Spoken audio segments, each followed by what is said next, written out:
Many of us have been tripped up by the corporate ladder, even if we have managed to reach close to the top.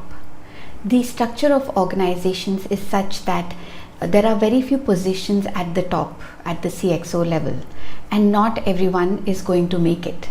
Hello, I'm Sonali Sinha, an executive coach and leadership facilitator, and today I want to focus on what happens if you get passed over. How do you deal with it?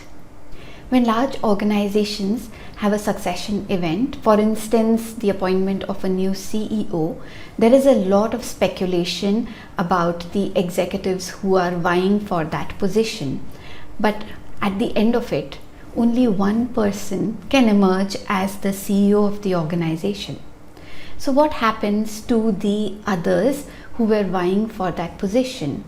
What happens to the ones that are passed over? If you were in such a situation, how would you deal with it? What would you do? Would you stay with the organization or move out? There was an interesting study conducted by professors at Stanford University titled Succession Losers: What Happens to Executives Passed Over for the CEO Job. They conducted this study over a period of 2005 to 2015 and looked at the 100 largest organizations. The sample included 77 companies and about 121 transitions during this period. So what's interesting to note from this study is that a majority of executives who are passed over for the CEO role, 74% in this study, actually move out when they are passed over. But it's not necessary that all of them go on to become CEOs of other organizations. Less than 30% of them are recruited as CEO by other organizations. One would believe that an executive who's been passed over for the CEO role has valuable skills that make him or her a viable CEO candidate, and so other organizations might actually hire them as their CEO. But we see from this study that that's not really the case. So what this tells us is there is merit in exploring whether there are certain competency gaps in these individuals who get passed over for the CEO role, which is actually keeping them from getting the CEO title. While I'm talking about the CEO role here, the same would probably apply to other leadership roles within the organization. So coming back to my question of how would you react if you were in a situation where you have been passed over for a leadership role? It is quite natural to feel disappointed and dejected when you don't get what you have been hoping for. It is also natural for you to wonder what others would think about you and what would be your value in the organization going forward. Recognizing these emotions and accepting them is essential for you to move ahead, because if you don't do that, you will be operating from a space which will prevent you from objectively analyzing the situation. You may experience anger, jealousy, betrayal, a sense of worthlessness, despair, and so on. At such times, being able to voice what's troubling you with somebody you trust, such as a mentor or a coach, can really help you confront and resolve these emotional turmoils that you're facing and equip you to move forward gracefully. I'm sharing a simple 4-step process that will help you to deal with this situation in a much better fashion. First step: ask the decision-making authority as to what were the reasons for you not being selected for the position.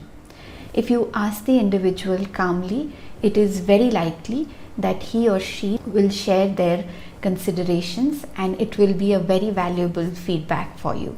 Second, it's very important for you to evaluate the reasons that have been given to you, whether they are the reality and backed by evidence, or they are based on the perception of the decision maker and might be biased. If it is the latter, then it definitely makes sense for you to explore other opportunities and move out from this position. Third, once you're done evaluating and if you feel that the reasons that were stated are acceptable, that there is some merit in the logic that was given to you, and there are certain identified competency gaps for the role for which you got passed over, then this is the time for you to start working on developing those competencies.